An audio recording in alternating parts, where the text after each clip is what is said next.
बहुत समय पहले की बात है। हिंदुस्तान के एक बड़े राज्य अमरसिंहगढ़ में राजा वीर सिंह का राज था। वीर सिंह अपनी ताकत और क्रूरता के लिए दूर दूर तक जाना जाता था। कहते हैं उसके दरबार में उसकी आंखों के इशारे पर लोगों की जान ले ली जाती थी। राजा वीर सिंह की एक रानी थी, रानी विशाखा। सालों तक रानी संतान सुख से वंचित रही। दरबार और प्रजा दोनों इस बात से चिंतित थे कि राज्य का कोई वारिस नहीं है। वर्षों की तपस्या और मन्नतों के बाद रानी विशाखा ने एक सुंदर सी कन्या को जन्म दिया। पूरे महल में खुशी की लहर दौड़ गई, पर राजा वीर सिंह का चेहरा गुस्से से तमतमा उठा। मुझे बेटी नहीं चाहिए थी, मैं तो अपने राज्य का उत्तराधिकारी चाहता था।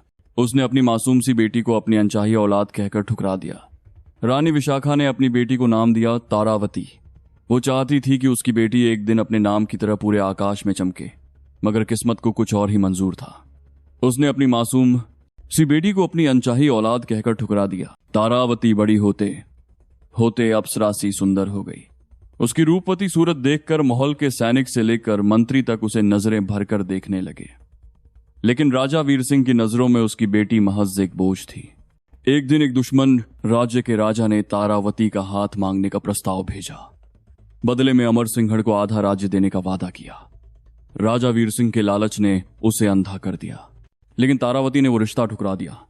गुस्से से आग बबूला राजा ने उसे महल से बाहर खंडहरों में फेंकवा दिया और ऐलान करवा दिया, जो भी इस लड़की को शरण देगा उसे मौत दी जाएगी। अपने रूप से तंग आकर तारावती ने खंडहर में रहकर अपने रूप को अभिशाप मानना शुरू कर दिया।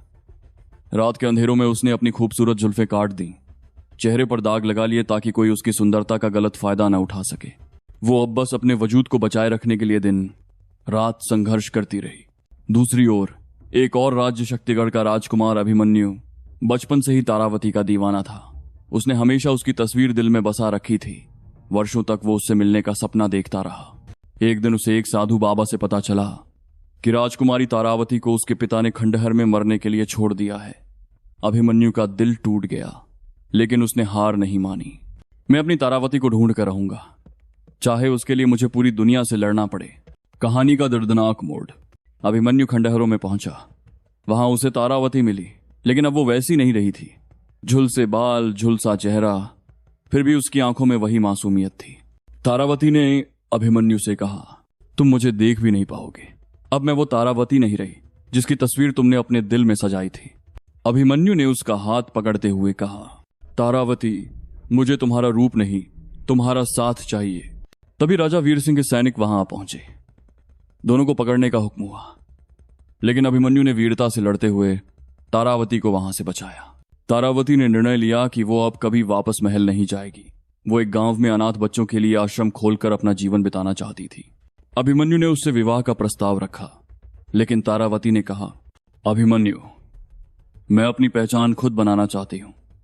जब मैं खुद को फिर से जीने के काबिल समझूंगी, उस दिन तुम्हारे पास लौट आऊंगी। अभिमन्यु ने उसकी इच्छा का सम्मान किया और वादा किया कि वो ताउम्र उसका इंतजार करेगा।